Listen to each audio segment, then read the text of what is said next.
श्रीमते रामानुजाय नमः।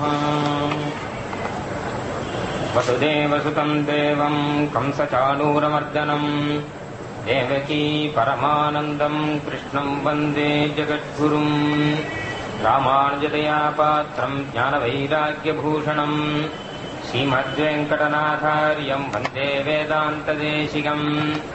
लक्ष्मीनाथसमारम्भां नाथयामुनमध्यमाम् अस्मदाचार्यपर्यन्तां वन्दे गुरुपरम्पराम्।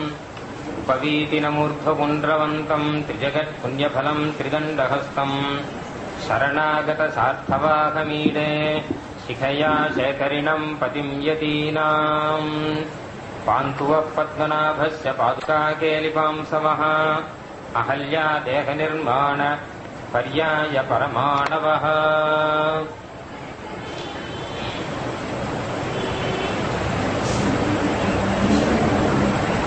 इतिहास पुराणाभ्यां वेदं समुपबृंहयेत् विभेति अल्पश्रुताद् वेदः मामयं प्रतरेत् इति इन्नु ஒரு ஸ்லோகம் மகாபாரதத்துல.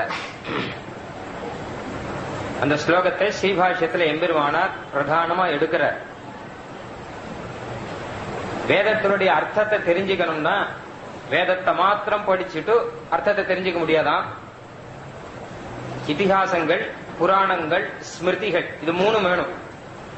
இந்த மூணுடைய உபகாரத்தோட தான் வேத அர்த்தத்தை புரிஞ்சுக்க முடியும். ஸ்மிருதினா மனுஸ்மிருதி, யாஜ்ஞவல்க்ய ஸ்மிருதி, இதெல்லாம் யாகாதி கர்மங்களை பத்தி சொல்றது. இதிகாசம் ராமாயணம் மகாபாரதம் இது ரெண்டும் தெரிஞ்சுக்கணும். புராணங்கள், அதுலயும் குறிப்பாக சாத்விக புராணங்கள், விஷ்ணு புராணம், பாகவதம், பாத்ம புராணம் முதலான சாத்விக புராணங்கள். இந்த இதிகாசங்கள், புராணங்கள், ஸ்மிருதிகள் இதையெல்லாம் எடுத்து வச்சுட்டு இதனுடைய உபகாரத்தோடு கூட வேதத்தை படிச்சோம்னா அந்த வேதத்தினுடைய உண்மையான அர்த்தம் நமக்கு புரியுமா, இல்லாட்டா அர்த்தம் புரியாதுன்றது. ஏன்னா ரெண்டு காரணம் வேதத்தினுடைய அர்த்தம் சட்டுன்னு புரியாதுங்கிறதுக்கு. முதல் காரணம் என்ன கேட்டா, வேதம் அனந்தம். நாம படிக்கிறதுங்கிறது வேதத்துல ஏதோ ஒரு மூலையில தான் நம்ம படிச்சுட்டு இருக்கோம். ரிக்வேதம், யஜுர்வேதம், சாமவேதம், அதர்வண வேதம், அது ஒன்னொன்னுத்துக்கும் உள்ளுக்குள்ள இருக்கக்கூடிய அவாந்தர சாக்கைகள்.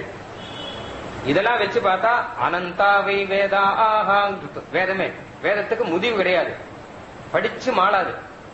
இந்த ஜென்மம் இல்ல, எத்தனை ஜென்மம் எடுத்தாலும் படிக்க முடியாது. பரத்வாஜ மகர்ஷி 3 ஜென்மம் எடுத்து படிச்சாராம் அப்படின்னு அவர் பத்தி ஒரு கதை. 3 ஜென்மம், முதல் ஒரு ஜென்மம் எடுத்து படிச்சார், மறுபடியும் இன்னொரு 3 ஜென்மம் மரம் கேட்டு வாங்கினார். அவர் இதுக்குன்னா வேதாத்தியனம் பண்றதுக்கு அப்படின்னு. அவர் நம்மள மாதிரி இல்ல, வேகமா அத்தியனம் பண்ணக்கூடியவர். நமக்கு ஒரு மாசம் உட்காந்து சந்த சொல்லி அதுக்கப்புறம் திரு சொல்லி கஷ்டப்பட்டு ஒரு சாக்கையை படிக்கிறதுக்கு 10 வருஷமா இருக்கு. அந்த மாதிரி இல்லாமல் அதிவேகமாக ரிஷியானபடினால வேகமா படிக்கக்கூடியவர் 3 ஜென்மம் எடுத்து வேதாத்தியனம் பண்ற. அப்போ இந்திரன் வர அந்த இந்திர உபவிருத்யோ வாசா பரத்வாஜ.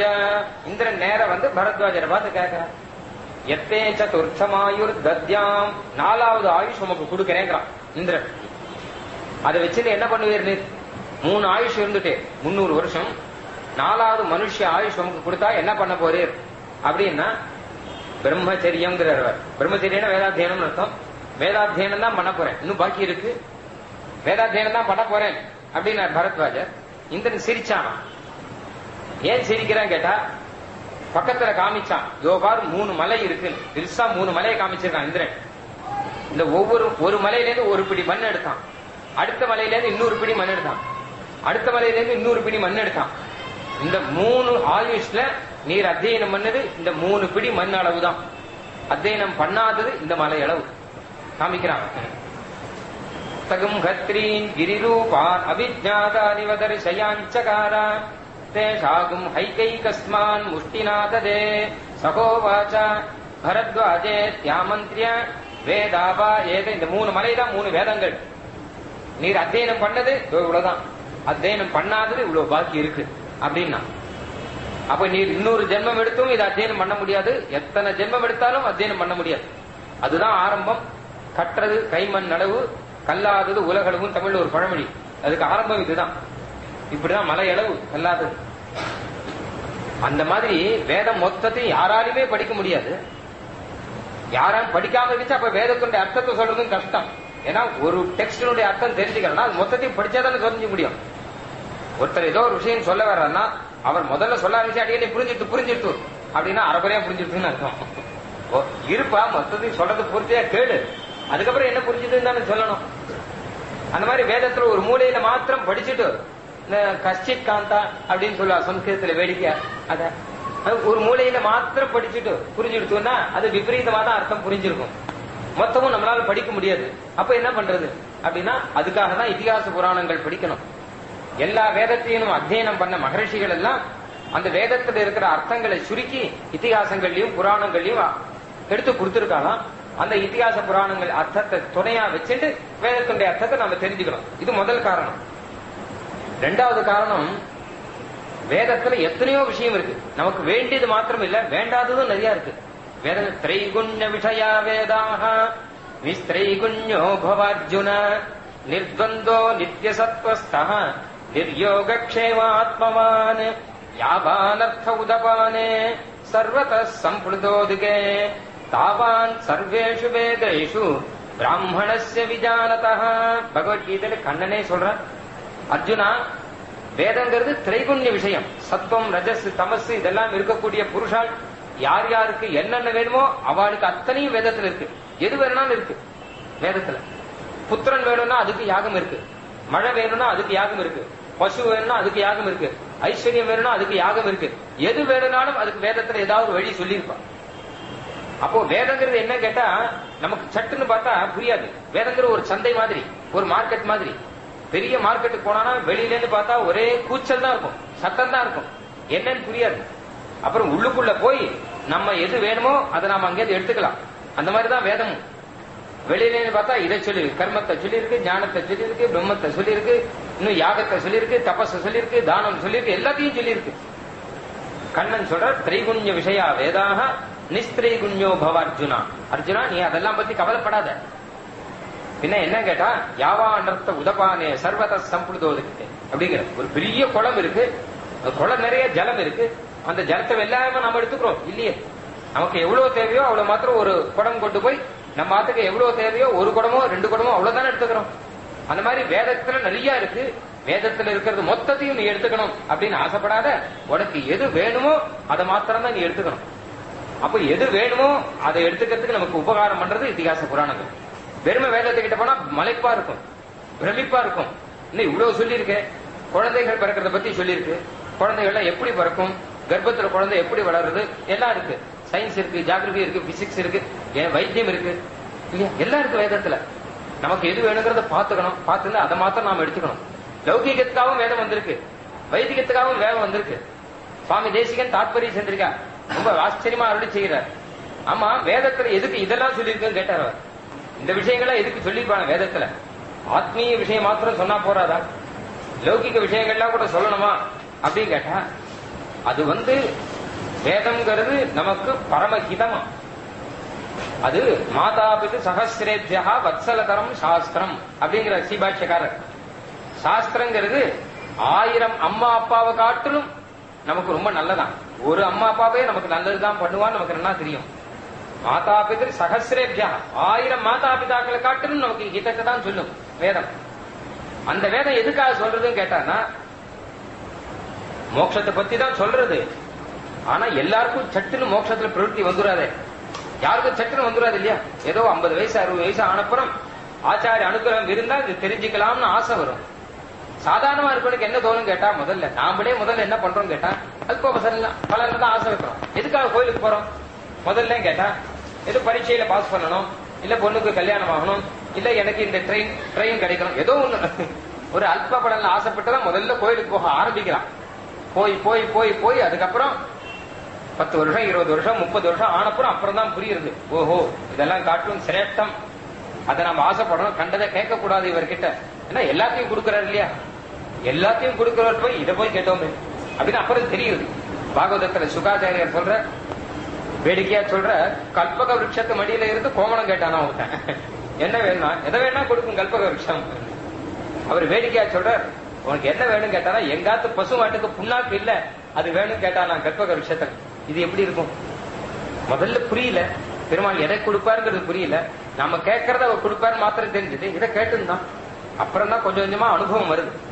அப்புறம் கடைசியில நீரே போரும் அப்படின்னு ஒரு முடிவுக்கு வந்துடும். பெருமாளே போரும், வேற எதுவுமே வேண்டாம். ஏன்னா அவர் இருந்துட்டாங்க, எல்லாத்தையும் கொடுக்கறாரு இல்லையோ. ஒரு சின்ன குழந்தைய உற்சவத்துக்கு கூட்டுன்னு போறான். பெரிய உற்சவம்னு வச்சுக்கோங்க. திருமாலின் சோலை மேலையில அழகர் வைகை ஆத்துல இறங்குறார் அப்படிங்கிற பெரிய உற்சவம், பெரிய கும்பல். இப்ப அதுக்கு ரொம்ப பிரசித்தமாச்சு. நிறைய கும்பல் வந்திருக்கு. குழந்தை ஆயிடுச்சுன்னு போயிருக்கா. அந்த குழந்தை அடம் பிடிக்கிறது. பலூன் பார்த்தா இது எனக்கு வேணும்னு அழகு. தொந்தரவு பொறுப்புனே பலூன் வாங்கி கொடுக்குறா. சாக்லேட் பார்த்தா இது எனக்கு வேணும் அப்படிங்கிறது. ஒரு பொம்மையை பார்த்தா இது எனக்கு வேணும் அப்படின்னு அழகுது. அம்மா அப்பாவுக்கு வேற வழி இல்ல, வாங்கி கொடுக்கா ஒண்ணு ஒண்ணா. இது கொஞ்ச தூரம் போனோடனே அந்த குழந்தை தவறி போயிட்டு, இங்க கும்பல்ல குழந்தை எங்கோ போயிட்டு, அம்மா அப்பா எங்கோ போயிட்டா, தவறி போயிட்டா. தேடுறா குழந்தைய. இந்த குழந்தை தவறி போய் எங்கேயோ மூலையில் உட்காந்து அம்மா அப்பா அம்மா அப்பான்னு அழுதுட்டு இருக்கு. அப்போ அந்த பக்கம் இருக்கிற நல்லவாள்லாம் பார்த்து குழந்தை எடுத்து வச்சு, அழாதர கண்ணா, அழாத அழாத. அது கேட்கவே இல்லை, ஒரே அழுக. அம்மா எங்க அப்பா எங்கன்னு அழுக. மெதுவா அது கண்ணை தொடஞ்சு வச்சு, நீ கவலைப்படாத, நீயே கவலைப்படுற, இந்தா உனக்கு நான் பலூன் வாங்கி தரேன் அப்படின்னா, பலூன் வேண்டாம் அம்மா எங்க அப்படிங்கிறது.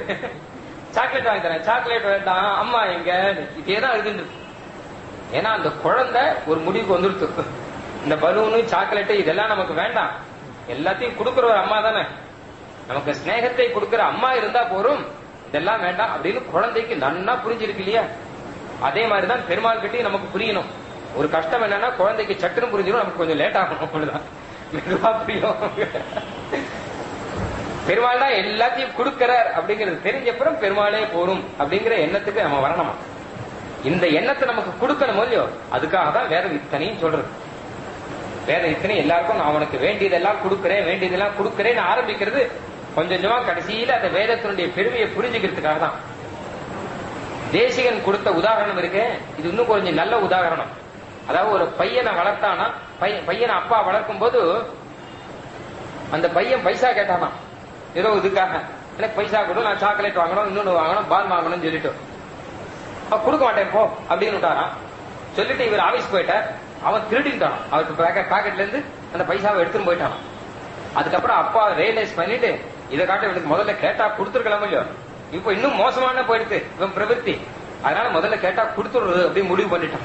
அந்த மாதிரிதான் வேதமும் முடிவு பண்ணிருக்கான். நீங்க யார் எதை கேட்கறீங்களோ அதை கொடுத்துடுற முதல்ல, இல்லாட்டா என்ன ஆகும் கேட்டா, இப்போ ஒரு புத்திரனுக்காக ஒரு புத்திரகாமிய தியாகம் வேதத்துல சொல்லி இருக்கு. இது சொல்லலைன்னா என்ன ஆகும் கேட்டா, புத்திரம் வேணும்னு ஆசைப்படுறோம், வேதத்துக்கிட்ட வரமாட்டான், இன்னும் வேற யாரோ எத்தனையோ பேர் எத்தனையோ ஏமாத்தி வழி வச்சிருக்கா இல்லையா, அதுல போவான்.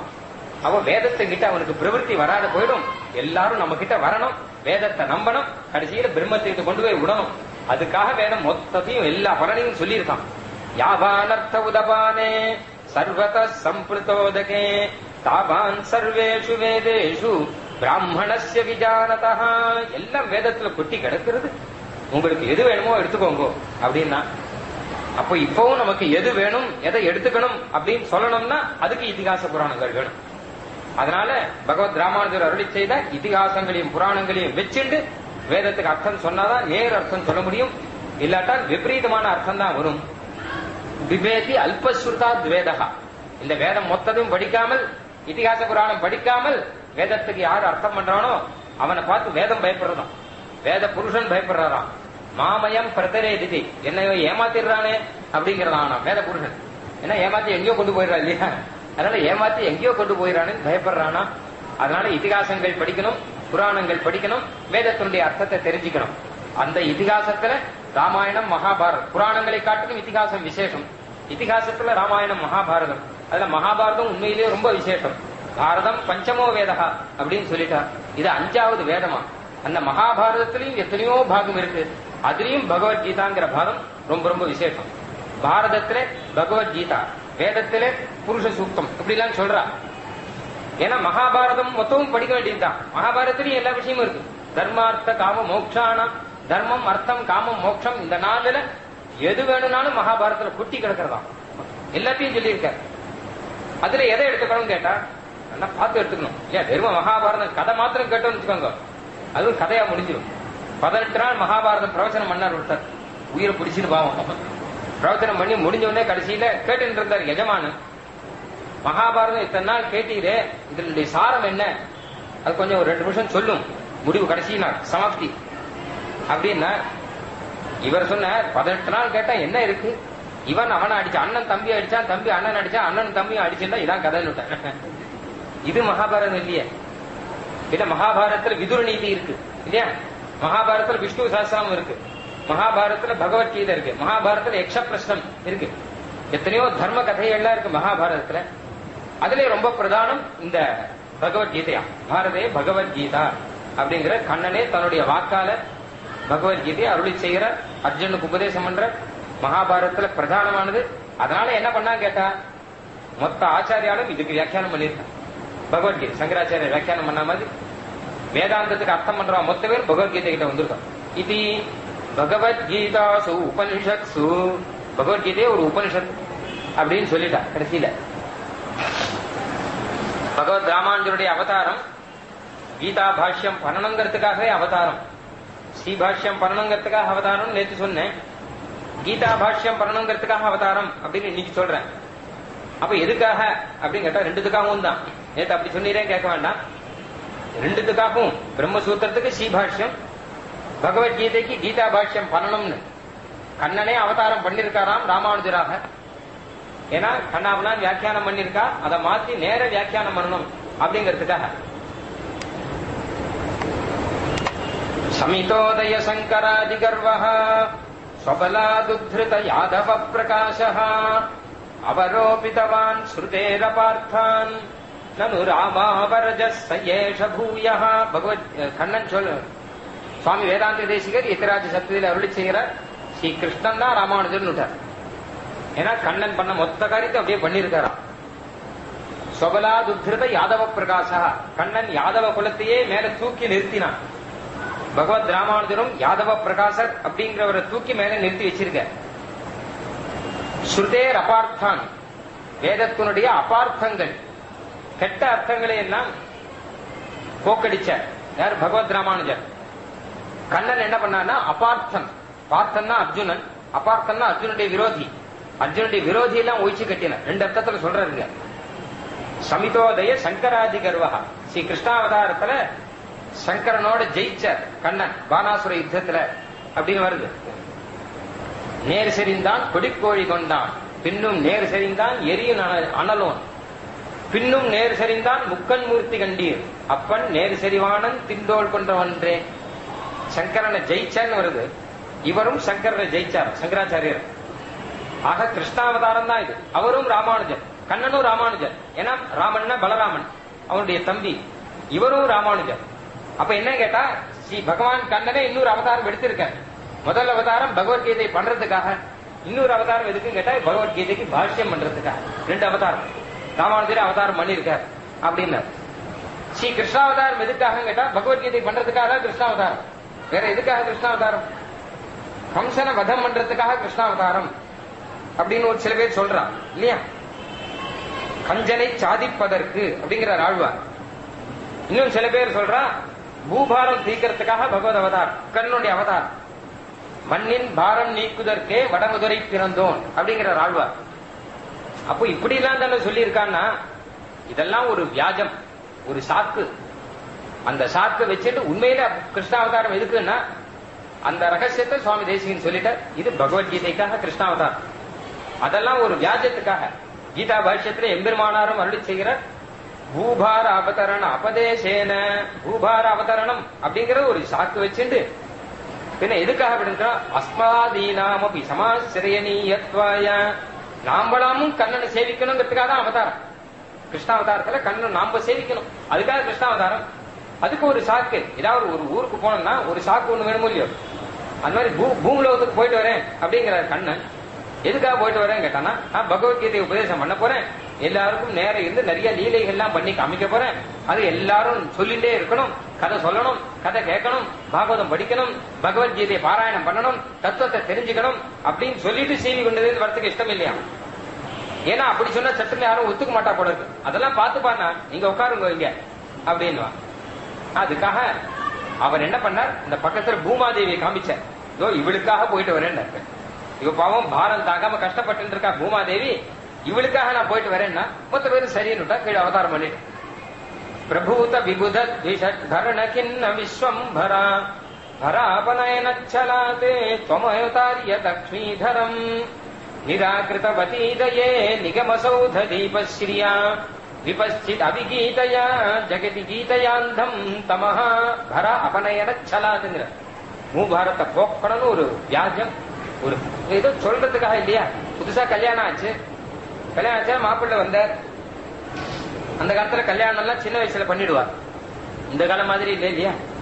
முன்னாடி எல்லாம் கல்யாணம் ஆச்சுன்னா கல்யாணமாயி ரொம்ப வருஷம் கழிச்சு சட்டியது பூர்த்தி கல்யாணம் வரும். இப்பெல்லாம் கல்யாணமாயி கொஞ்ச நாள்லயே சட்டியது பூர்த்தி வந்துருது அடுத்த உடனே. இப்ப கல்யாணம் பண்ணா சட்டுன்னு பொண்ணையும் ஆத்துக்கு அனுப்ப மாட்டான். கொஞ்ச நாள் கழிச்சு பொண்ணு நன்னா வளருது, அதுக்கப்புறம் தான் ஆத்துக்கு அனுப்புவா. இந்த மாப்பிள்ளை பாவம் அடிக்கடி ஆத்துக்கு வருவார், இங்க பொண்ணாத்துக்கு வந்துருவார். ஏதாவது சாக்கு கிடைச்சா போறோம் உடனே அங்கிருந்து இங்க வந்துருவார்.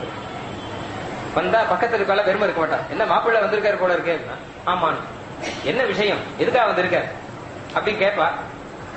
கேட்டா அந்த மாமனார் சொல்லுவார், என்ன அவர் ஆபீஸ் ஏதோ ஆபீஸ் காரியமா வந்திருக்காரு போல இருக்கு அப்படின்னு மாமனார் சொல்லுவார். ஆபீஸ் காரியமா வந்திருக்காரு அப்படின்னு. ஏன்னா எல்லாருக்கும் ஒரு சாக்கு வேணும் இல்லையா. அவன் விடமாட்டான், ஆபீஸ் காரியமா வந்திருக்காரு, இன்னைக்கு ஞாயிற்றுக்கிழமை ஆச்சேன்னு வர ஞாயிற்றுக்கிழமை அவ ஆபீஸ் ஞாயிற்றுக்கிழமை கூட உண்டு அப்படின்னு ஒரு மாமனார். ஏன்னா மாமனார் புரிஞ்சுட்டார் இவர் எதுக்காக வந்திருக்காருன்னு. ஏன்னா மாமனாரோ ஹி வாஸ் ஆல்சோ மாப்பிள்ளை ஒன் டைம் இல்லையா, அதனால அவருக்கு தெரியும் எதுக்காக இவர் வந்திருக்காரு அப்படிங்கிறது அவருக்கு தெரியும். ஆனா மாமனார் ஏதோ சாக்கு சொல்றாரு, ஆபீஸ் காரியமா வந்திருக்காரு, ஆபீஸ் காரியமா வந்திருக்காரு அப்படின்னு. அந்த மாதிரி கண்ணன் ஏதோ ஒரு சாக்கு சொன்ன நேரம் இந்த இடத்துல வந்தது எதுக்காக கேட்டா, பலன் என்ன கேட்டா, கடைசியில பார்த்தம் பிரபன்ன முத்திஷ்ய சாஸ்திராவதரணம் கிருதம் அப்படின்னு பகவத்கீதை சொல்றதுக்காகவே தான் கிருஷ்ணாவதாரம்.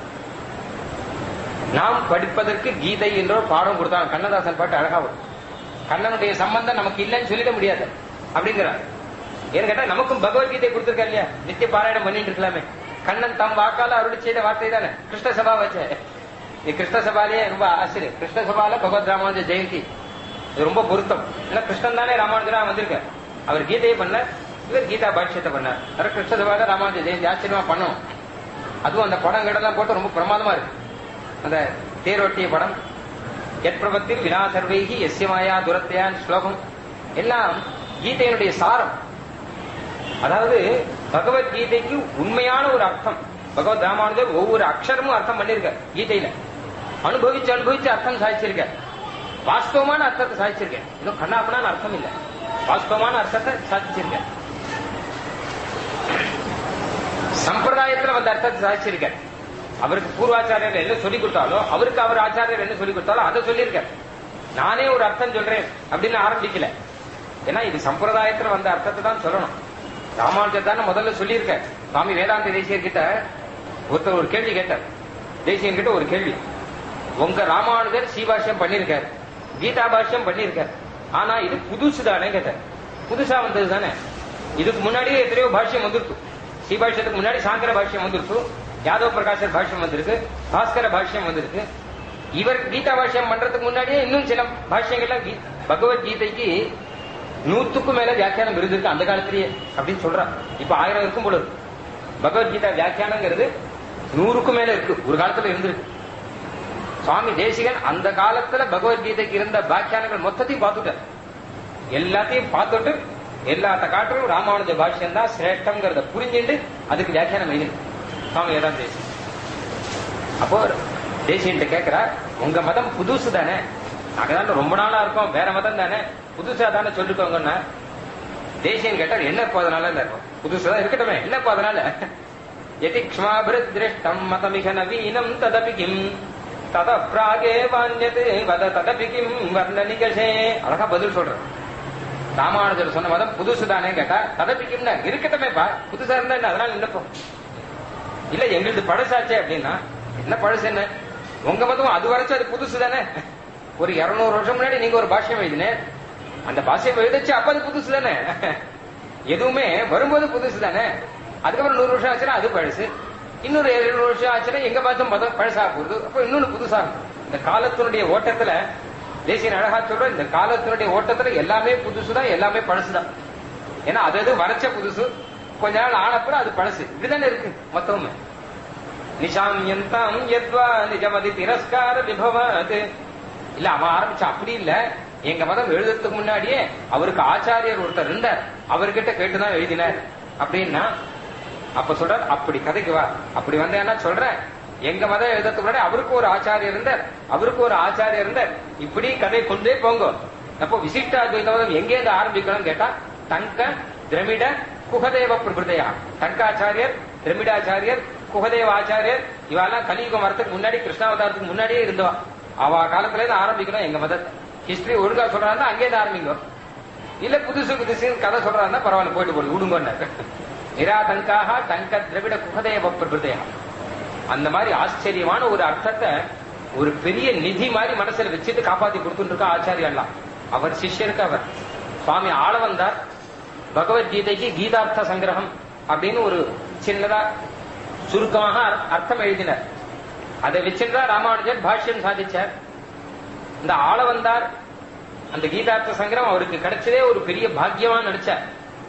அவர் ராஜாவா இருந்தார், சோழ தேசனுடைய ராஜசபையில. அங்க இருக்கிற பண்டிதர் ஆக்கி ஆழ்வான்னு ஒருத்தர், அவனை பண்டிதர்ல ஜெயிச்சு பாதி ராஜ்யம் அவனுக்கு கொடுத்துட்டார். பாதி ராஜ்யம் இவனை ஜெயிச்சா பாதி ராஜ்யம் அப்படின்னா அவனை ஜெயிச்சுட்டார் அவர். ஏன்னா தர்க்கத்துல நிபுணர், தர்க்கத்துல ஜெயிச்ச பாதி ராஜ்யத்தை கொடுத்துட்டார் ராஜா. ராஜாவா இருந்துட்டார், ராஜாவா இருந்து ராஜ்ய பரிபாலனம் பண்ணிட்டு இருக்க ஆளவந்தார். ஆளவந்தாருடைய தாத்தா ஸ்ரீமன் நாதமுனிகள். அவர் மகா யோகி, பரம யோகீஸ்வரரா இருந்தார். அவர் பகவத்கீதா அனுபவம், பிரம்மசூத்திர அனுபவம், வேதார்த்த அனுபவம் மொத்தத்தையும் இங்கே தியானம் பண்ணி கண்ணனை நேர பார்க்கக்கூடியவர், கண்ணனை நேர சாட்சாத்காரம் பண்ணக்கூடியவர். அந்த ஒரு கிரகத்துல ஒரு ரூம் மாதிரி ஒண்ணு இருக்குமா, அதை வாச பக்கம் பார்க்காமல் இந்த பக்கம் பார்த்துட்டு யோகம் பண்ணுவாராம். அவர் செவுத்தை பார்த்துட்டு யோகம் பண்ணுவார். அந்த செவுத்துல கண்ணன் இருப்பாராம், இவரை பார்த்துட்டு இருப்பாரா கண்ணன். அப்போ கண்ணனை இவர் பார்க்க, இவரை கண்ணன் பார்க்க ஆச்சரியமா யோக அனுபவம் நடக்கும். அந்த நாதமணிகளுடைய பேரன் இந்த ஆள வந்தார். தாத்தாவுக்கு என்ன என்ன கேட்டா, நமக்கு கிடைச்ச அந்த ஒரு பெரிய பொக்கிஷம் இருக்கு இல்லையா, அதை அவருக்கு கொடுத்துடும், பேரனுக்கு கொடுக்கணும். ஆனா அந்த காலத்துல சட்டுன்னு உபதேசம் பேரா வாடா அப்படின்னு சொல்லி கொடுக்க மாட்டான். அதுக்கான யோக்கியதை அவருக்கு வரணும். அதுக்காக பார்த்துட்டு இருக்க, சின்ன குழந்தையாவே இருக்க. அப்ப நாதமுனிகளுக்கு கடைசியில் அந்திம தசை வந்துருச்சு. அவர் என்ன பண்ணார், தன் சிஷ்யரை கூட்டு ஆள வந்தாருக்கு நீர் உபதேசம் பண்ணிட வேண்டியது, என் பேரனுக்கு நீர் உபதேசம் பண்ண வேண்டியது அப்படின்னு சொன்னார். உய்ய கொண்டாட சிஷ்யருக்கு பெயர். உய்ய கொண்டாடும் சரி, அதுக்கான சமயம் வரும் அப்படின்னு பார்த்துட்டே இருந்தார். ஆனா சமயம் வரல. அதனால அவர் என்ன பண்ணார், அவருடைய சிஷ்யர் மணக்கால் நம்பி அவர்கிட்ட சொன்னார், எங்க ஆச்சாரியர் ஒரு பொறுப்பை ஒப்படைச்சிருக்கார், இந்த பகவத்கீதையும் அதனுடைய அர்த்தத்தையும் அந்த ஆள வந்தார் அவருடைய பேரனுக்கு உபதேசம் பண்ணணும்னு சொல்லிட்டு என்னால முடியல, ஆச்சாரிய நியமனத்தை நீர் தலைக்கட்ட வேண்டியது அப்படின்னு அவர்கிட்ட சொல்லிட்டு இவரும் போயிடார். அப்போ மணக்கால் நம்பி ஆள வந்தாருக்கு இது உபதேசம் பண்ணணும். அவர் பாரம் தாங்காம வச்சிட்டு இருக்க. ஏன்னா ஆச்சாரிய உபதேசம், ஆச்சாரியர் நியமனம், அந்த நியமனத்தை இந்த ஜென்மம் போறதுக்குள்ள எப்படியாவது அதை ஒப்படைச்சிடணும். ஆச்சாரிய நியமனத்தை உல்லங்கனம் பண்ணக்கூடாது. அதனால என்ன பண்ணலாம் என்ன பண்ணலாம் பார்த்துட்டு இருக்க. ஆனா ஆள வந்தாரோ ஒரு ராஜாவா இருக்க, சோழ ராஜ்யத்துல பாதி பங்கு போட்டு ராஜாவா இருக்க. ராஜாவை பார்க்கவே முடியாது. ராஜானா கிடுகிற ராஜா கிட்ட போய் நான் உங்ககிட்ட ஒரு கீதை உபதேசம் பண்றேன் அப்படின்னு நான் சொல்ல முடியும் இல்லையே. ராஜாவை பாக்குறதுக்கு அப்பாயின்மெண்ட் வாங்கணுமே, நீ யார் அப்படி கேட்டு இருப்பாரு. அப்போ நெடுநாள் பச்சை இட்டு தேசியம் சொல்ற இவர் என்ன பண்ண, அந்த ஆள வந்தா ராஜாவை பார்க்கணுங்கிறதுக்காக நித்தியம் அவருக்கு கீரை கொடுத்தாராம். அந்த தனியை பண்றவர்கிட்ட, ராஜாவுக்கு தனி பண்றவர்கிட்ட தூதுவளை கீரை, தூதுவளை கீரையை கொடுத்து நித்தியம் ராஜாவுக்கு பண்ணி கொடுங்க, நித்தியம் கொண்டு வந்து கொடுக்குற ஒரு ஆச்சாரியர் ஒரு சிஷ்யருக்காக பாவம் நித்தியம் தூதுவளை கீரையை கொண்டு வந்து கொடுக்குற. அது கொடுக்கறத நல்ல வஸ்துவா பார்த்து கொடுக்கணும். ஏன்னா தூதுவளை கீரைங்கிறது புத்திக்கு வர்த்தகம். இந்த பகவத்கீதையிலே பின்னாடி வருது.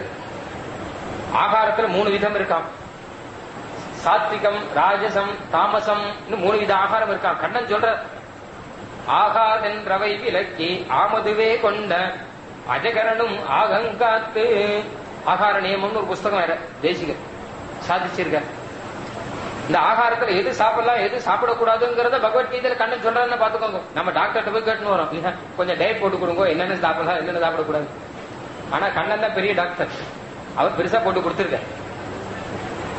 டாக்டர் ஆனா நம்ம சரீரத்துக்கு சொல்லுவார், கண்ணன் நம்ம ஹிருதயத்துக்கு, நம்ம மனசுக்கு, நம்ம ஆத்மாவுக்கு டயட் கொடுத்துருக்க. இது எது சாப்பிடலாம் இது எது சாப்பிடக்கூடாது.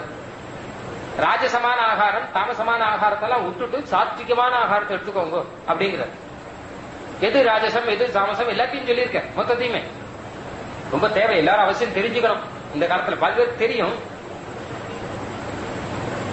சாத்விகமான ஆகாரம் அப்படின்னு கேட்டா ஆரோக்கியத்தை கொடுக்கும், ரொம்ப ரசமா இருக்கும், மனசுல நல்ல புத்தியை வளர்க்கும், பகவானுக்கு நிவேதனம் பண்ணதா இருக்கும், தேவதா பிரசாதமா இருக்கும், நல்ல மனசோட பண்ணதா இருக்கும். இது சாத்விக ஆகாரம். ராஜச ஆகாரம் அப்படின்னு கேட்டான்னா ரொம்ப புளிப்பா இருக்கும். சில பேருக்கு ரொம்ப புளிப்பா இருந்தா பிடிக்கும், சில பேருக்கு ரொம்ப காரமா இருந்தா பிடிக்கும். 4 மிளகாய் கூட போடு அப்படின்னுவா. அதிகமான புளிப்பு, அதிகமான காரம், அதிகமான உப்பு, இதெல்லாம் ராஜச ஆகாரம். இதெல்லாம் என்ன கேட்டான்னா மனசுல அதுக்கேற்ற மாதிரி தான் குணம் வரும். காரம் நிறைய சாப்பிடறதுக்கு அந்த குணம் தான் வரும் போல இருக்கு, புளிப்பு நிறைய சாப்பிடறதுக்கு அந்த குணம் தான் வரும் போல இருக்கு. இந்த மாதிரியான ஒரு இது ராஜசம். ராஜசம்னா என்ன கேட்டான்னா பிரவருத்தி நிறைய இருக்கும், கை காலை வச்சு எதை வேணா செய்வோம். சாத்விகனா இருந்தான்னா புத்தி நன்னா வளரும். சில பேர்ட்ட பாருங்க, நீங்க நன்னா படி, புஸ்தகத்தை எடுத்து படி, இல்ல காலட்சேபங்கள்லாம் மாட்டா. பாருங்க, என்ன காரியம் எதை வேணா சொல்லி செய்யறேன், இந்த புஸ்தகம் எடுத்து படின்னு மாத்திரம் சொல்லாதன்னு முதல்ல. என்ன ராஜசாத்விகம். சாத்விகம்னா ஞானத்துல ஆசை இருக்கும். தாமசம் அப்படின்னா ஒண்ணும் இல்ல, தூங்கனா தூங்க உட்காந்து தூங்கிட்டு இருப்பான், இல்ல டிவி பார்த்துட்டு இருப்பான். இந்த 2 காரியமாக இது தாமச பிரகிருதி. சோம்பேறிகள் தூங்கிட்டு இருப்பா எப்பவும். இவாள்லாம் எந்த ஆகாரத்தை சாப்பிடுவான்னு கேட்டானா கெட்டு போனது, ரொம்ப புளிச்சு போனது, நாளானது, ரசம் மாறினது, அவன் கண்டு எல்லாம் இருக்கு இல்லையா, நாளானது ரசம் மாறினது, அதெல்லாம் சாப்பிடுவான். இதெல்லாம் தாமச ஆகாரம். அப்ப கண்ணன் இது 3 வரிசையா சொல்லி அப்படியே சுருக்கமா சொல்லிட்டேன். ஏன்னா சாத்விக ஆகாரம் தான், எதுவானாலும் சாத்விகத்தை எடுத்துக்கோங்க சொல்லி கண்ணன் சொல்லியிருக்கான். நம்ம அதை பார்த்துக்கணும். அதான் கண்ட இடத்துல போய் சாப்பிடக்கூடாது. நம்ம என்னென்னமோ டேட் எல்லாம் வைட்டமின் ஏ இருக்கா, பி இருக்கா, சி இருக்கா, என்னென்னமோ பாக்கிறோம். முக்கியமா இதுதான் பாக்கணும் போல இருக்கு. ஏபிசி இருக்கட்டும். ஒருத்தர் வெளியில போய் சாப்பிடணும்னு சொல்லிட்டு ஹோட்டல்ல போய் கேட்டானா, எனக்கு ஏதாவது இருந்தா நல்லதா ஏதாவது இருந்தா குடு, கேசரியோ அந்த மாதிரி ஏதாவது இருந்தா குடுனானா. அவன் அல்வா இருக்குன்னானா, கோதுமை அல்வா இருக்குன்னானா. உடனே இவன் சொன்னா கோதுமை அல்வா, அப்ப அதுவே கொண்டா அப்படின்னா. ஏன்னு கேட்டான், ஏன்னா கோதுமை இல்லையோ, இப்ப கோதுமை அல்வானா விசேஷமா, அதுல vitamin A, B, C, D எல்லாம் இருக்கும் அப்படின்னா. அப்ப அந்த சர்வர் சொன்னானா, சார் எங்க ஹோட்டல் அல்வால ஈ கூட இருக்கும் அப்படின்னா. எல்லாத்தையும் பார்த்திருந்து இதெல்லாம் என்ன பார்த்தாலும் போராது. மனசுக்கு ஆரோக்கியத்தை கொடுக்கணும், நல்ல புத்தியை கொடுக்கணும், அப்படி ஒரு ஆகாரத்தை சாப்பிடணும்னு சொல்லிருக்காரு கண்ணன். அதனால இந்த தூதுவளை கீரை எல்லாம் ரொம்ப விசேஷம். ஆத்துக்கீரை ரொம்ப விசேஷம், இது நல்லதை கொடுக்கும். அதனாலதான் அகஸ்திய சாகம் அப்படின்னு பேர். அகஸ்திய மகரிஷி அகஸ்திய மலையில வளர்ந்துதான் இது. அதனால அகஸ்திய சாகம், அகஸ்திய கீரைன்னு பெயர். அது கடைசியில அகஸ்திய கீரைன்னு ஆகி இப்ப ஆத்துக்கீரைன்னு ஆயிடுச்சு. இந்த ஆத்துக்கீரையை ஆத்துல பண்ணலாம், ஆத்துல பண்றபடினால ஆத்துக்கீரை அப்படின்னா. பாக்கியெல்லாம் ஆத்துல பண்ண மாட்டான் போல இருக்கு. இவன் பாவம் காலங்காத்தால எழுந்திருந்து ஒவ்வொரு நாளும் ஒவ்வொரு கீரை வாங்கி கொடுத்தான். ஏன்னா கீதையில சொல்லியிருக்கார் கண்ணன், சுவாமி வேதாந்த தேசிகர் கீரை சாப்பிட்டா விசேஷம் அப்படின்னு சொல்லிருக்காரு. தேசிகர் ரொம்ப கெட்டிக்காரர், எப்படி சாப்பிடணும் எல்லாத்தையும் சொல்லிருக்காரு. கீரை சாப்பிட்டா விசேஷம் சொல்லியிருக்காரு. அதனால இன்னைக்கு ஆத்துக்கீரை பண்ணு, நாளைக்கு மெஞ்சிய கீரை பண்ணு அப்படின்னா. இன்னைக்கு மாமி சொன்னா, இங்க பாருங்க ஒவ்வொரு நாள் ஒவ்வொரு கீரையா பண்றதுக்கெல்லாம் எனக்கு சமயம் இல்லாத, நீங்க ஒண்ணு பண்ணுங்க, காலங்காத்தால 6 மணிக்கு எழுந்திருந்து இப்படியே மார்க்கெட் பட்டா மேய்ஞ்சுட்டு வந்துருங்க அப்படின்றவ. எல்லாத்தையும் ஜனங்களுக்கு அதுல ருச்சி வர மாட்டேங்கிறது இல்லையா. மாதிரி சொல்லியிருக்காரு. அந்த தூதுவளை கீரையை கொடுத்தாரு, நித்திய தூதுவளை கீரை ராஜா, அவருக்கும் ரொம்ப இஷ்டமா. இந்த ஆடவந்தார் ராஜா தூதுவளை கீரையை நித்திய சாப்பிட்டே இருக்க. ஒரு 6 மாசம் ஆச்சு, ஒரு நாள் நிறுத்திட்டார். அவருடைய அன்னைக்கு தூதுவளை கீரை இல்ல. ராஜா கேட்ட, என்ன இன்னைக்கு தூதுவளை கீரை இல்லையே அப்படின்னா. அவன் தனி பண்றவர் பயந்துட்டார். இல்ல மகாராஜா, நித்தியம் யாரோ ஒருத்தர் கொண்டு வந்து கொடுக்கிறார், இன்னைக்கு அவர் கொண்டு வந்து கொடுக்கலன்னா. அப்ப நித்தியம் ஒருத்தர் கொண்டு வந்து கொடுக்கிறாரா, யார் அவர், அவரை நான் பார்க்கணுமே, நாளைக்கு ஏற்பாடு பண்றேன்னு. மறுநாள் ஏற்பாடு பண்ணார். இதுக்காக தான் காத்துட்டு இருக்கார் அவர். அந்த ஆச்சாரியர் அங்க போனே, நித்தியம் தூதுவளை கீரை கொடுக்கிறீரே, உமக்கு என்ன விசேஷம், உமக்கு என்ன வேணும், நான் உமக்கு என்ன கொடுக்கணும் அப்படிங்கிற. ராஜா கொடுக்க வேணும் விட.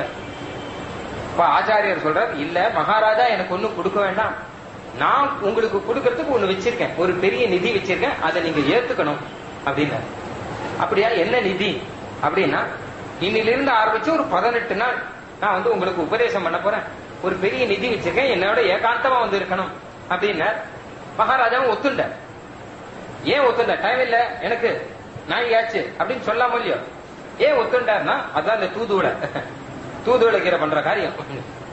நித்தியம் தூதுவளை கீரை நல்ல சாக்கியும் சாப்பிட்டான்னு வச்சுக்கோங்க, நமக்கே இந்த மாதிரி கதைகள்லாம் வரணும்னு தோணும் போல இருக்கு.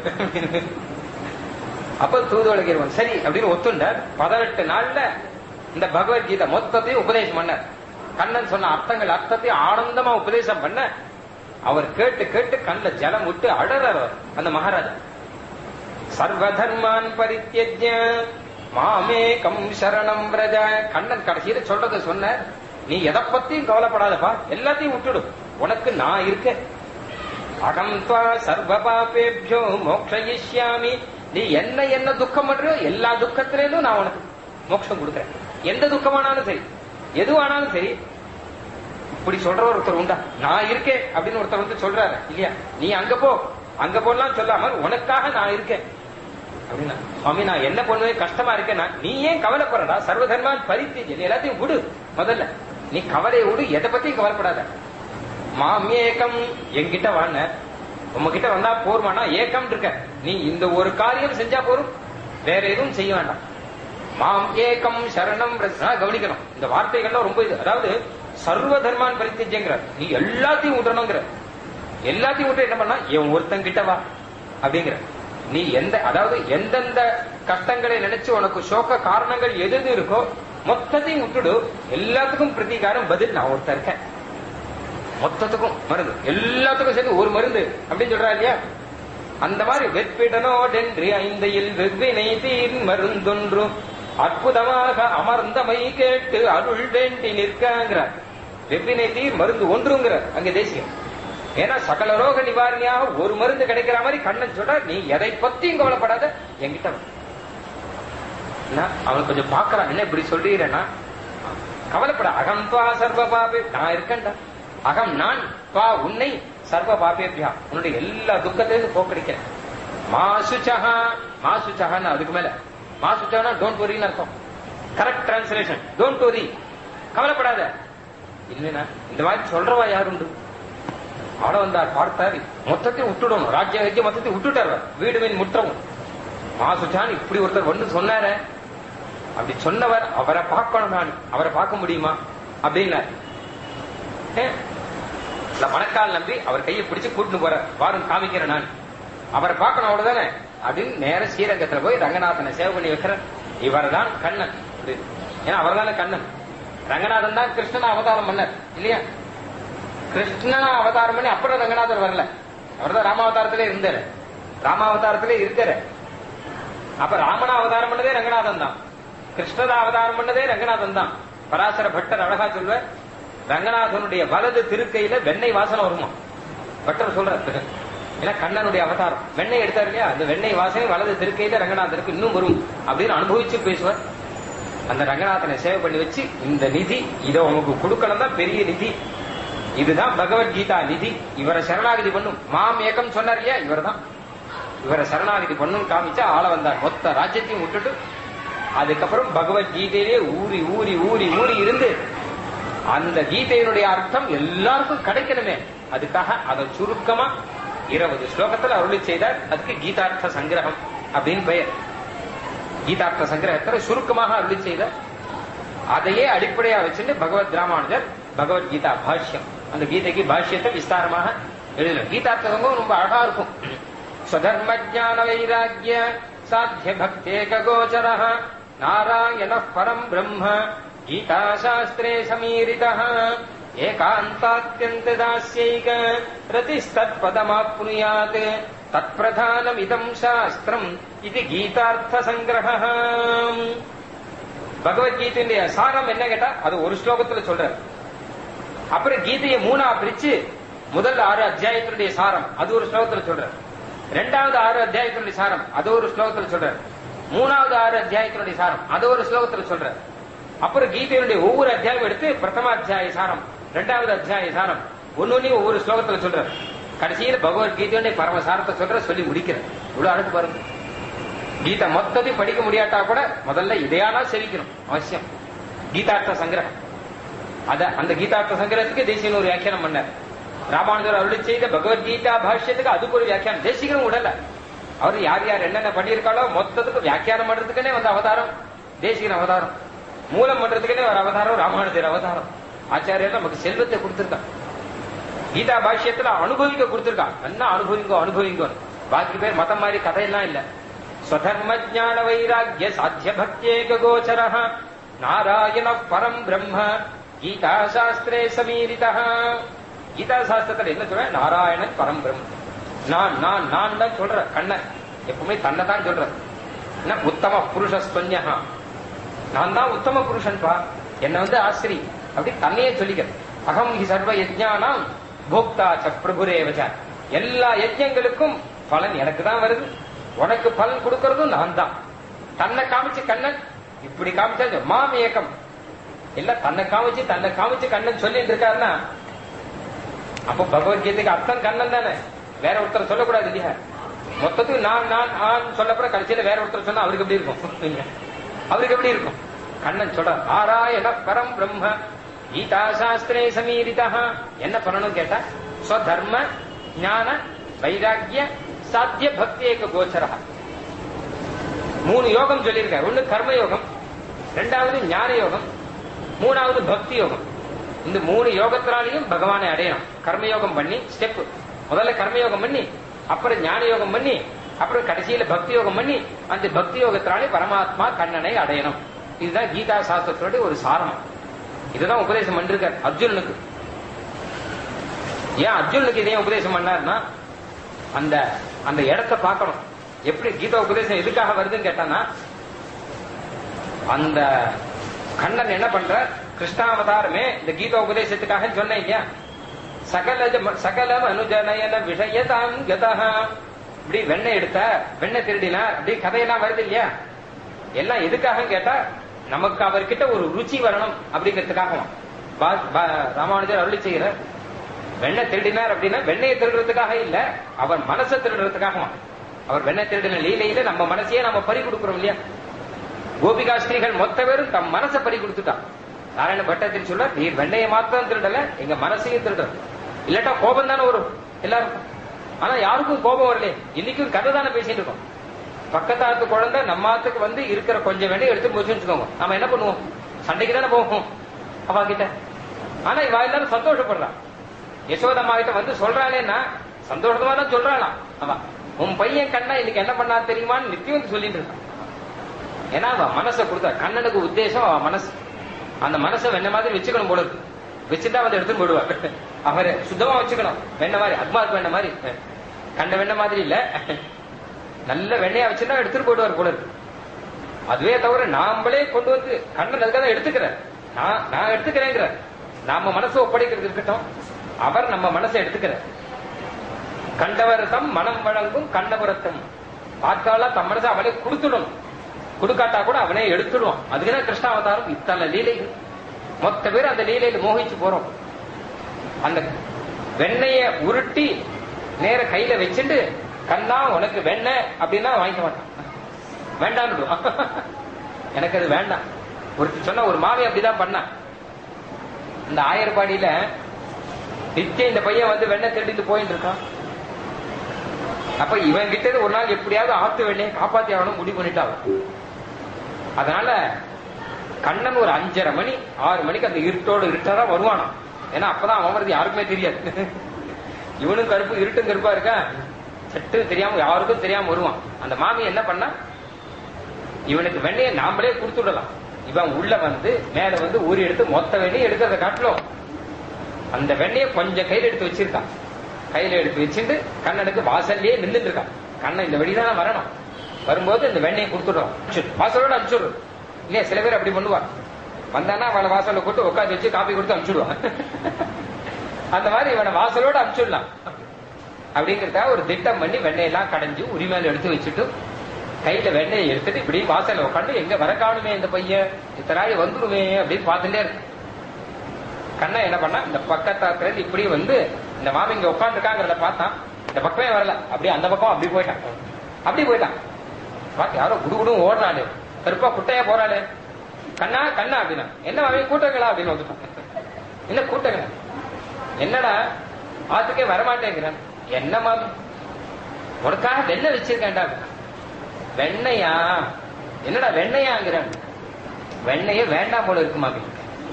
எனக்கு ஒண்ணு வெண்ணெய் வேண்டாம், எங்க அம்மா சொல்லியிருக்கா நீ எங்கேயே போய் வெண்ணையெல்லாம் எங்கேயும் சாப்பிடாத, உனக்கு உடம்புக்கு ஒத்துக்காது அப்படின்னு எங்க அம்மா சொல்லியிருக்க. அதனாலதான் நான் பின்ன இப்படி போயிட்டு இருக்கேன். எங்க போயிட்டு இருக்கேன்? மாமி மாமி பக்கத்தாத்துல தயிர் இருக்கும், நல்ல தயிர், நல்ல வாசனையா இருக்கும். உங்க ஆத்துல பழைய பானையில வச்சிருப்பே, அவ புது பானையில வச்சிருக்கா.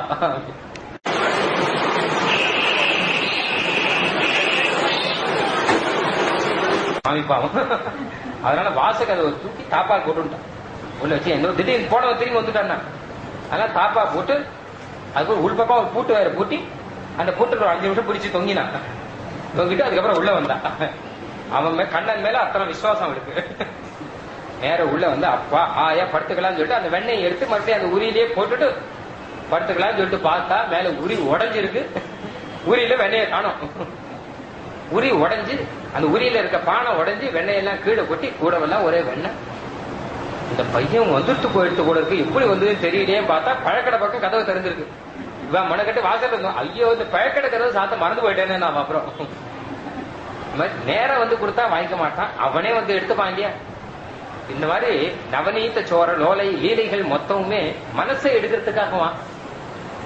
அந்த மாதிரி இருக்கக்கூடிய கண்ணன் கடைசியில பார்த்தந்தன் தேர் முன் நின்றானே, அர்ஜுனுக்கு தேர் முன்னாடி நிக்கிறான் சாரதியாக.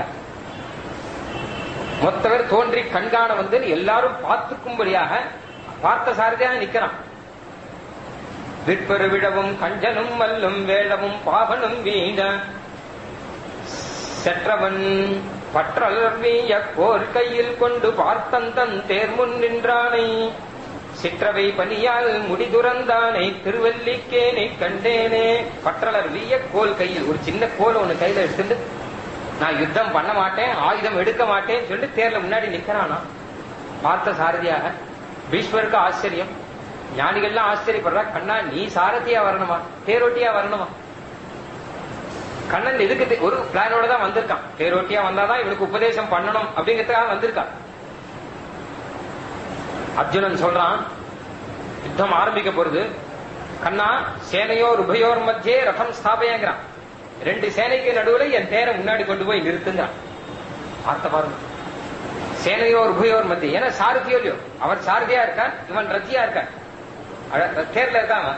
பாட்சிகர் அழகா சொல்றார், பார்த்தம் ரத்தினம் ஆத்மானஞ்ச சாரதியும் கிருத்தான். அவனை தேர் தட்டுல தேர்ல உட்காந்து வச்சு தான் தேர் தட்டுல உட்காந்து இருக்கான். இப்ப இந்த ஆச்சாரியர் 2 சேனைக்கு நடுவுல தேரை கொண்டு போய் நிறுத்துங்கிறான். அவன் ஆட கட்டளையிடுறான். உடனே கண்ணன் கலப்புறாங்க. யாவதேதான் நிரீக்ஷேகம் யோத்துகாமான் அவஸ்திதான்.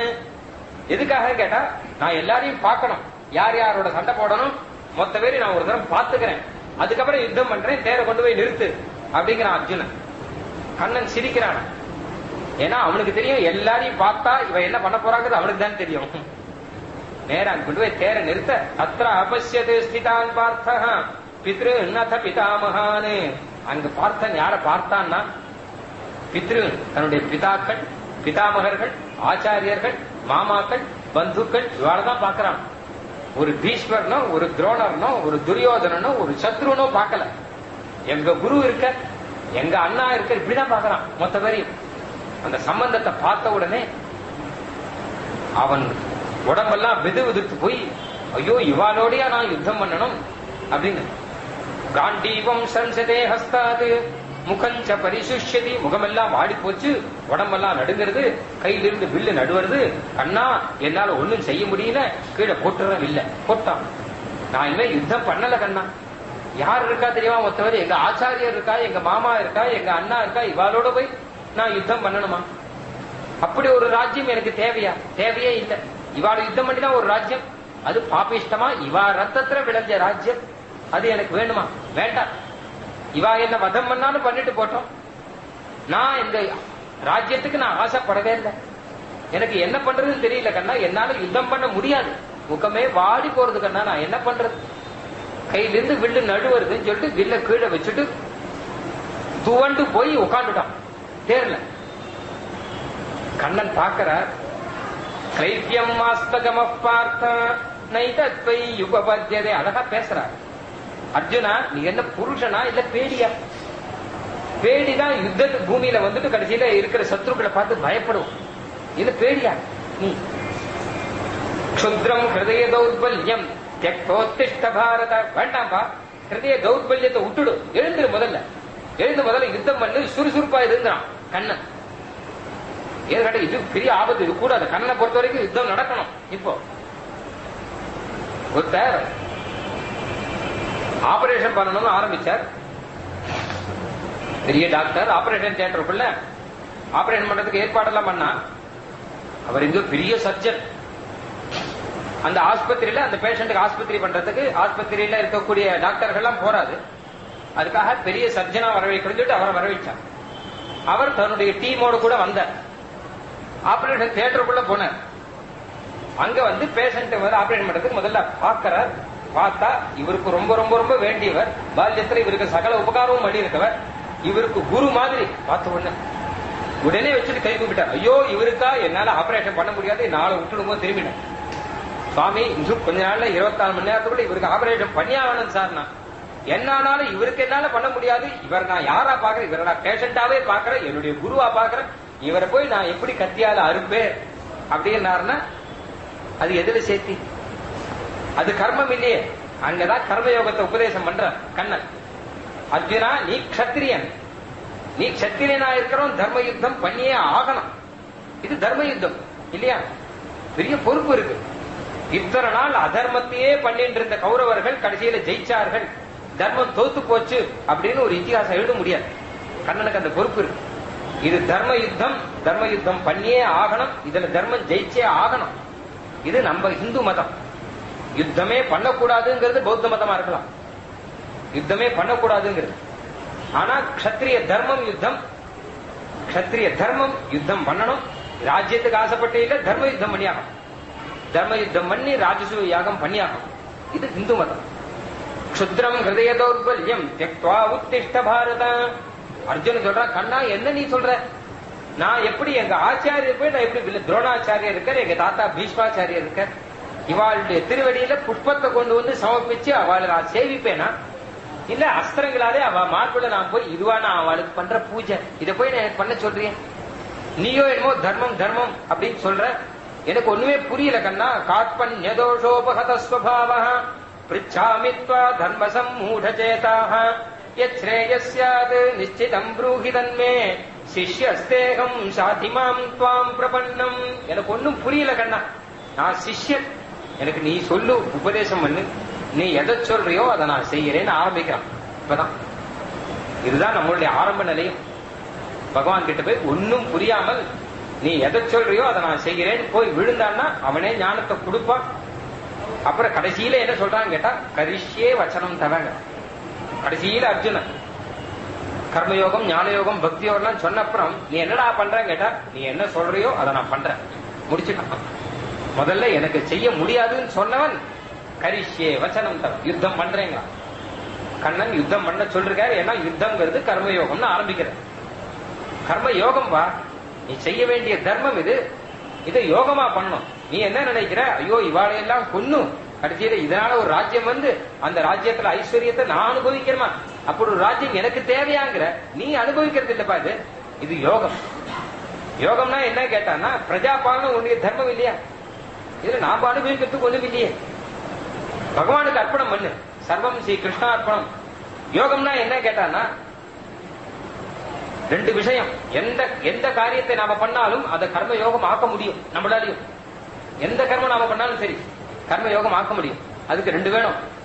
ஒண்ணு என்ன கேட்டா, நமக்கு அதுல இருக்கக்கூடிய கர்த்திருவங்கிற சம்பந்தத்தை விட்டுறணும். நான் செய்கிறேன் நான் செய்கிறேன் நான் செய்கிறேன்னு சொல்றோம் இல்லையா, அது உடனே நாம செய்யல, பகவான் செஞ்சு வைக்கிறான். இரண்டாவது பலத்தியாகம். பலனும் எனக்கு இல்ல, எனக்கு பலன் இல்லை, எனக்காக நான் பண்ணல, பகவானுக்காக அவரே பண்ணிக்கிறார். இந்த ரெண்டு வந்துருச்சுன்னா எந்த கர்மாவானாலும் யோகமாயிருக்கும். அப்ப ஆனந்தம் தான். அது இல்லாத வரைக்கும் கஷ்டம்தான், ஒரு கஷ்டம்தான். நம்ம ஒரு இது இல்லைன்னு ஆயிடுச்சு வச்சுக்கோங்க. பேங்க்ல கேஷியர் இருக்கார். அப்போ அவர்கிட்ட வந்து ஒருத்தர் ₹1,00,000 பைசா கட்டினான், இன்னொருத்தர் வந்து ₹1000 பைசா கட்டினான், ஒருத்தர் வந்து ₹1,00,00,000 பைசா எடுக்கிறான், 10 லட்சம் பைசா எடுக்கிறான், 20 லட்சம் பைசா எடுக்கிறான். ₹1,00,000 பைசா கிடைச்சதே அப்படிங்கறதுனா அவருக்கு சந்தோஷம் இல்ல. இல்ல 10 லட்சம் எடுக்கிறானே அப்படின்னு அவருக்கு கஷ்டம் இல்ல, சந்தோஷமும் இல்ல, கஷ்டமும் இல்ல, ஒண்ணும் இல்ல. என்ன காரணம் கேட்டா அவருக்கு ஒரு விஷயம் என்ன தெரியும், இந்த பைசா நம்மளுடைய இல்ல, நம்ம பைசா இல்ல இது, அதனால சந்தோஷமும் கிடையாது, துக்கமும் கிடையாது, ஒண்ணும் கிடையாது, ஆனந்தமா இருக்காரு இல்லையா. அதே கதிதான் நமக்கும். நம்முடையதுன்னு நினைச்சிட்ட வரைக்கும் ஒரு ரூபாய் இருந்தாலும் கஷ்டம் தான் நமக்கு. தெருவுல ஒரு 100 ரூபாய் நோட்டு ஒண்ணு கீழே இருக்கு தெருவுல, அதை பார்த்துட்டா போறோம் நமக்கு. உடனே சுத்தி முத்தி பார்ப்போம், யாராவது பாக்குறாளா இல்லையா, இந்த 100 ரூபாய் எடுத்துக்கலாமா வேண்டாமா, எடுத்து பெருமாளுக்கு போடலாமா. ஏன்னா அதை பார்க்கச்சே நமக்கு இது நம்முடையதுங்கிற எண்ணம் லேசா வந்துருத்து. அதுக்கப்புறம் நம்முடையதுங்கிற எண்ணம் வந்துருத்துன்னு வச்சுக்கோங்க, அவ்வளவுதான். அதுக்கப்புறம் நம்ம ஒண்ணு அது மனசு ஒரு நிலையில் நிக்காது, வேற எங்கெங்கயோ போயிடும். ஒரு பைசா ஒரு லட்டு இருக்கு, லட்டு மேல எறும்பு ஊறி போறது. இதே ஒரு பைசா நோட்டு கட்டி இருக்கு, அது மேல எறும்பு ஊறி போகுது. ரெண்டுக்கும் வித்தியாசம் இருக்கு இல்லையா. லட்டு மேல ஊறும்போது அதனுடைய பாவம் வேற, பைசால ஊறும்போது அதனுடைய பாவம் வேற. நாம அந்த மாதிரி இருக்கணும். அதே மாதிரிதான் பலத்தியாகம். பலத்தையும் விட்டுட்டு வச்சுக்கோங்க, நமக்கு இல்ல. கர்மண்யேவ அதிகாரஸ்தே மா பலேஷு கதாச்சன மா கர்ம பலஹேதுர்பூ. இது எல்லாருக்கும் தெரிஞ்ச ஸ்லோகம். பகவத்கீதையின் சாரம் அப்படின்னு சொல்றா இல்லையா. இப்பெல்லாம் அந்த பகவத்கீதையின் சாரம்னு ஒரு கேலண்டர் ஒண்ணு இருக்கு, எல்லா ராத்திரி மாட்டியிருக்கா. பகவத்கீதை எல்லாரும் பார்த்திருக்கோங்க. அடியனுக்கு ஒரு சந்தேகம், இந்த பகவத்கீதையில இது எங்க இருக்குன்னு நான் யோசிச்சு பார்த்துட்டே இருக்கேன் இனி வரைக்கும். இப்படி சொல்லிருக்கேன், எது நடந்ததோ அது நன்றாகவே நடந்தது, எது நடக்கிறதோ அதுவும் நன்றாகவே நடக்கிறது, எது நடக்க போகிறதோ அதுவும் நன்றாகவே நடக்கும்னா பகவத்கீதையில 18 அத்தியாயத்துல எங்க இருக்குன்னு அடிய இன்னும் தேடிட்டு இருக்கேன், இன்னும் கிடைக்கல எனக்கு. மா கர்ம பலஹேதுர்பூ. அதோட பலத்தை பத்தி கவலைப்படாமல் இருந்தா அது ஒரு பெரிய ஆனந்தம். அர்ஜுனா, நீ யுத்தம் நீ பண்ணல, நான் பண்றேன். நிமித்த மாத்திரம் பவசவ்யசாச்சின் அந்த விஸ்வரூபத்துல காமிக்கிற அத கண்ணனுடைய விஸ்வரூபம் 10வது அத்தியாயத்துல விஸ்வரூபம் காமிக்கும் போது பகவானுடைய பெரிய திருமேனி அர்ஜுனன் சேவிக்கிறான், பிரமிச்சு போறான். ஏன்னா பகவானுடைய திருமேனில் ஒரு பக்கம் பார்த்தாலே அதுலயும் உலகம் மொத்தமும் இருக்கு. கண்ணா பயங்கரமா இருக்கேங்கிறான். கண்ணா பயங்கரமா இருக்கு, என்னப்பா இப்படி சேவை சாதிக்கிற, முதல்ல உன் ரூபத்துக்கு மாறிக்கோங்கிறான். அந்த விஸ்வரூபத்துல பார்த்தான்னா கண்ணனுடைய வாய்க்குள்ள லோகம் மொத்தமும் போயிட்டு இருக்கு. ஒரு பக்கம் பீஷ்மாச்சாரியர், துரோணாச்சாரியர், துரியோதனன், துஷாசன் எல்லாரும் உள்ள போறான் வாய்க்குள்ள.